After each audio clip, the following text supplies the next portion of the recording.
बेटा cold drink तो आप सबको पसंद होगी, मुझे भी बहुत पसंद है, लेकिन मेरा गला खराब है तो मैं तो पीने नहीं वाला हूं। लेकिन आपको मैं बताने वाला हूं कोल्ड ड्रिंक के अंदर एक इंपॉर्टेंट चीज, अगर कोल्ड ड्रिंक को आप अभी ओपन करें और तुरंत पीते हैं तो आपको टेस्ट बहुत बढ़िया आता है। लेकिन मैं अगर आपको बोलूं कि थोड़ी देर इस कोल्ड ड्रिंक को रखे रहने दीजिए, उसके बाद आप पीजिएगा, तो आप पिएंगे तो बेटा टेस्ट उतना अच्छा नहीं आएगा। आपने पिया भी होगा। तो आप लोग बोलते सर ऐसा क्यों, एक ही तो चीज थी। तो मैंने कहा बेटा इसके पीछे है केमिस्ट्री।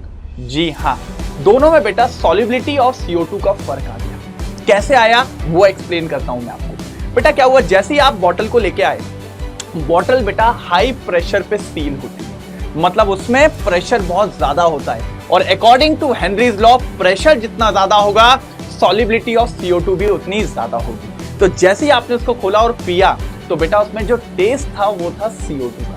लेकिन आपने अगर उसको थोड़ी देर रख दिया तो बेटा उसमें से प्रेशर रिलीज हो गया और प्रेशर रिड्यूस हो गया, जिसके चलते आपकी सॉल्युबिलिटी भी कम हो गई, क्योंकि हेनरीज लॉ बोलता है कि जो प्रेशर होता है वो डायरेक्टली प्रोपोर्शनल होता है बेटा सॉल्युबिलिटी ऑफ गैस, जिसको मोल फ्रैक्शन ऑफ गैस भी कहते हैं। और अगर प्रेशर कम हुआ तो बेटा उसमें से गैस चली गई तो आप सिर्फ फ्लेवर पी रहे थे बेटा, और टेस्ट तो होता है किसका, CO2 का। इसीलिए आपको उस टाइम पे टेस्ट पता नहीं चलता है। तो आई होप आपको हेनरीज लॉ का कंसेप्ट समझ में आया होगा। तो कमेंट सेक्शन में बताइएगा और चैनल को सब्सक्राइब करना बिल्कुल मत भूलिए।